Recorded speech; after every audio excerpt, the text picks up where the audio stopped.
of the Northwest School District, Geoff Bontrager. Hi, Geoff. Hi, Bar. How are you? I'm good. Nice to see you again. It's always a pleasure to be here. Yeah. Hey, can I shake your hand? Yeah, we can do shake that. We can hands do again. that now, right? Here, let's get that action shot. Yeah. Yeah. All right. Well, we talked before the show, and we said, it's possible that we won't mention COVID during our conversation today, but really we're at that. Tomorrow is the 2-year anniversary of when the first case of COVID was reported in the state of Michigan. And then this weekend that's when everything, they just... Unraveled? Yeah. Yeah, like we were talking, it's pretty amazing when you think back on it, and that for schools, the date was March 13th. And, at that point, most people had to look up, what's a pandemic? Everyone knows what epidemic means and so on. But, pandemic, and that's something that, again, I guess we weren't really to the point of pandemic yet. We just thought we had to take a week or two off and get this thing cleared out, and we'd be back. So here we are, 2 years later. I think it's safe to say for the lion's share of people that it's been the craziest 2-year time frame of our lifetimes, really. So yeah, and we really aren't at the end. We are not. And I think what's so interesting about this, and that's probably not even a good term to use in that, it's sad, is it kind of is, there seems to be no rhyme or reason how it just really affects some people and doesn't others. And obviously, encouragement for people to be vaccinated and get boosted and so on. It just really nails some people. Yeah, just yesterday, a 43-year-old father of 5 got out of the hospital in Arizona after spending 550 days in the hospital. Some of it That's on a closing ventilator. on 2 years. Yeah. Wow. He missed his kid's kindergarten, his whole kindergarten year. I mean, it's unbelievable. Mm-hmm. And he's just one, Mm-hmm. But that's the one case documented in the United States of the longest hospitalization and recovery. Mm-hmm. But he'll never be fully recovered. Yeah, he's probably going to be what they term those long haulers. Yeah. So. But on a positive note, it's we're heading on the cusp of spring.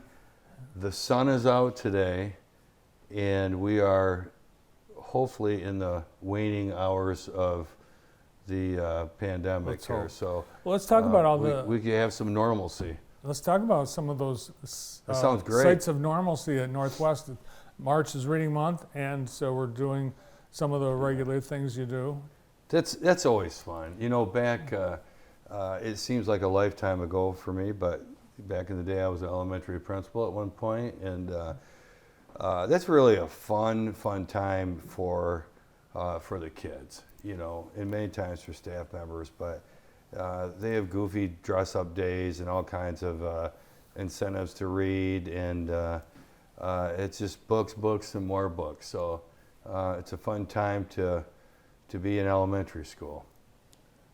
And our staff does it upright. So you see some pictures of the thing 1 through thing 23.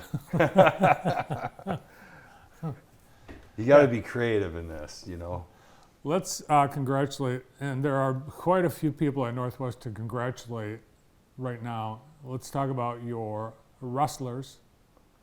Well, who can say, Adam here, and I want to make sure I don't miss anybody, but we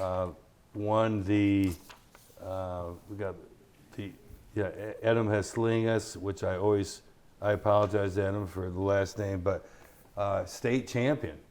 And it's been quite a while since we've had someone to actually win the state in their weight division, 189, I believe. That's So unbelievable accomplishment. it really is the top wrestler in the state in that weight class, and I think is that an awesome shot at him or what? It is. I mean, yeah. Thanks to our own Geoff Steers for that great shot, and hundreds of other photos. Yeah, we've seen that. Yeah, that's phenomenal. Mm-hmm. And we have Gage Race, that's third in the state. Zach Jacobs, fourth in the state, and Braden Garrity that was there. That he got knocked out of the competition, but what an amazing season to just make it to states. And that's what a lot of people don't understand about the whole wrestling piece is just to make it to that individual state meet is huge. So, and I know it's so disappointing for the boys when they don't place in the top 7, but it's a great accomplishment. But yeah, again, to Adam, 189, it's huge. So. Yeah, and we've got your bowling. Your bowlers up. Yes. District. So yeah, we have district and regional champs. We have 3 individuals to the state finals. Ryan Winman, Logan Jar, and Damian Milliman competed in the state individual tournament. Ryan finished 20th and Damian finished 30th in their amazing season. And freshman Logan Jar finished in the top 8 in the state. So what do you think of that? He's a freshman. So we'll be hearing more about him. I think. Do you remember back in the day when they had bowling for dollars? I do. Yeah, that was I think in the early to mid 70s, literally. Yeah. I think bowling for dollars. So I think it was in Allen Park. So sometime I think Logan Jar might be bowling for dollars with 8th in the state as a freshman. They should bring that back. Maybe we should bring that back. I think, but you know what? You and I can be waiters. That's right. Remember? We're really good at celebrity waiters. Yeah, especially if people like their chicken tenders in their lap. That's right. Yeah. Yeah, we were celebrity waiters at Big Boy in Brooklyn. We can do it all. Yes, I was fine, but Geoff dumped chicken fingers in a customer's lap. Well, if you recall, what kind of happened is, you and I have a hard time not conversing with whatever we do, and I think Bart was distracting me at the time when I was looking over and my tray got a little like lopsided, and the whole plate slid off, and next thing you know, the sauce, the tenders, and so on. And it's weird because. Bart, I don't know why I was never invited back. No. I don't know if I just cost the restaurant so much money of giving out free meals after I, spent that time with you there or not. That was it. So that could be it. So bowlers, wrestlers, way to go. Congratulations. Yes. Representing the Mounties very well throughout the state. Oh, Jackson Magazine. You guys got another award in Jackson Magazine this year. We were voted the top marching band in the area, and we have a lot of great bands throughout the county. But there's something special about seeing our marching Mounties in their uniforms and so on. A huge shout out. There's Mr. Monge Villano, call him Mr. Monge Villano, and the kids. So accepting the award, and kudos to them. Too bad the whole band couldn't come. I know. It would have been a little tight, at the Ella. So that was a fun evening, and good to see their awards. So the band, really think about just how recently the effects of the pandemic. The band was going to open Jaxpo with a big giant conga line kind of thing. Sure. In October, but the cases started going up, and everyone decided this isn't the safest. Well, there's a little bit of a altercation on their side of town. Well, that was yeah. But yeah. Well, so hopefully they booked us for For next year, we'll be in a few events. So Your band scores back up your Jackson Magazine Best in Jackson rating because you guys finished first at the MSBOA, right? correct. And Yep. all the bands, superior ratings. Yeah. Yeah, I can't say enough for our band program. You've heard me go on and on about them, but kids that are interested in either band or vocals, I might be a little biased, but you just can't go to a better opportunity than Northwest in those areas. So, yeah, good Yep. stuff. Great music programs. Congratulations. And I appreciate that, Bart, and kudos to our staff and our kids. We're excited tonight. We're won our first game in districts in the boys basketball. Beat Jackson High, and so tonight we Tonight you have, what do you square off against Holt, Yeah. and in Holt they happen to be the hosts, so the place should be hopping.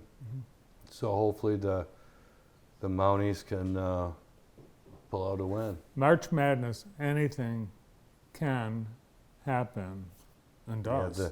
I tell you what, the game, while we were waiting for our Monday game to start against Jay High, Mason was up like 5 points and a little over a minute to go, and Lansing Everett came back and won a crazy game right at the end. So it truly was March Madness.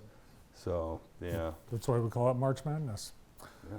All right, let's recruit. We've got, we need teachers, you need staff at Northwest, plus you need students, and there's some opportunities. First, let's talk about There sure is. staff openings. We've got a virtual job fair. So, yeah, this is for all of Jackson County, and that is on the 15th. And be sure, if you're interested in working in education in any capacity, be sure to log in. You have many options. I'll speak for Northwest. This is a great thing for the county, but like if you are interested in particular teaching positions that will be open or probably open, those are all listed there. Check it out. I mean, there's so many different job opportunities there. It's obviously teachers, but there's job opportunities in every category. So absolutely. It's Tuesday, March 15th. As you see, 11 a.m. to 5 p.m. And there's the QR code and registered and go to it.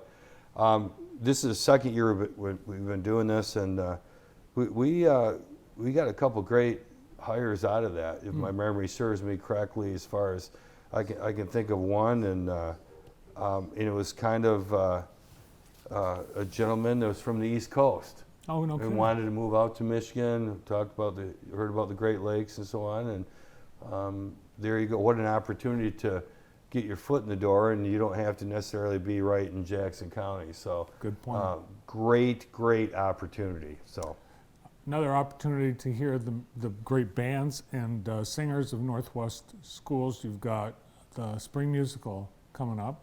What are they doing? they're doing the high school musical, and I'm gonna let you in, Bart, a little secret that, Mr. Snell, our choir director, but he's also our theater director,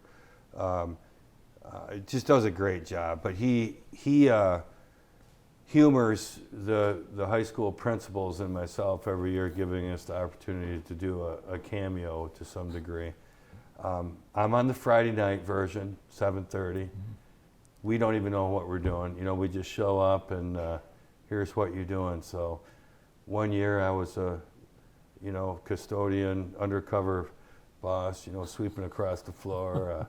I don't know what I'm doing this year, but he does such a great job. And, he ties in our high school students with community players. So it's really truly a community event. Now, this is the first year we're having it in our own cafetorium. So right in our own neck of the woods. Brand new. Yep, First time we've had it.